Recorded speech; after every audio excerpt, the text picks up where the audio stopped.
Warning: thermite is an extremely exothermic reaction. Fire safety measures must be in place.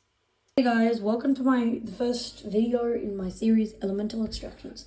In this video, it's going to be iron. I know iron can be obtained in very easy ways by just buying it straight up, but I'm going to go over the method of thermite today.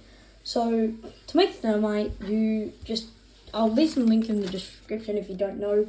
But what you need to do is mix red iron oxide, which is this stuff here. It can't be black iron oxide, it has to be red for this to work. It can't be a mixture, it just has to be pure red iron oxide and aluminium powder. So any type of powder, I'd rather use fine, but I just have coarse aluminium powder here, so that'll work as well. So you need almost like you'll need a 27 to 80 ratio, which is literally almost a 1 to 3 ratio. So we're not going to worry too much about that. For iron oxide, you need to put 80 grams for any 27 grams of aluminium powder. So add the red iron oxide first. So let's just add the red iron oxide here.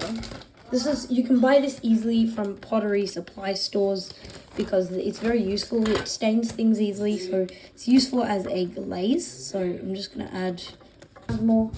Should be fine. The aluminium can just burn up there, so it's not too much of a big deal. It's just maybe like 8 grams more. So oh my goodness, I used the wrong. Oh no, I used the wrong cap for the aluminium. There we go. And now we can take this, put the cap on it, and then shake it for quite a while until it is nice and mixed.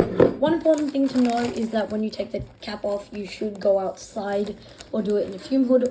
Okay guys, so before you go ahead and watch the rest of the video, I do got to mention, I didn't actually give instructions on how to put it in and set it up.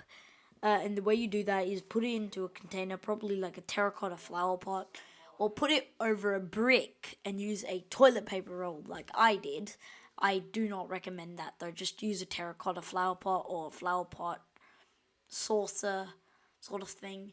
And the other thing is put like magnesium ribbons or sparklers, or use something to light that thing. You can use a sparkler, light it up, then put it in, or just be really careful.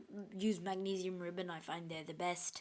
Use some sparklers, some magnesium, so basically do that. So yeah, now you can continue.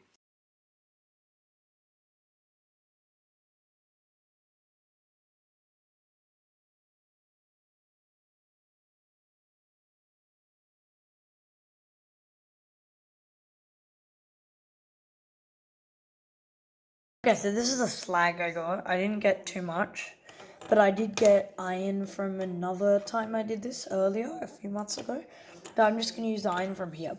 So all this while, I've been just using manual hammer and chisel to do it, but now I'm going to use a different approach. I am going to break it in a few pieces with a hammer and chisel, then I'm going to take it to sodium hydroxide. And then the sodium hydroxide can dissolve away all of the slag. I've heard that's true. I'll tell you if it's true. First, I'll dissolve this into just a few smaller pieces.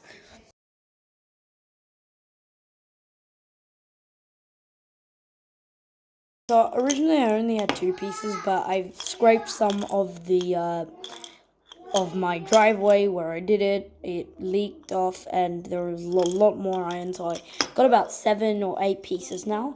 Most of it was on the driveway. I just scraped it off and hammered it off, and yeah, that's basically it. I might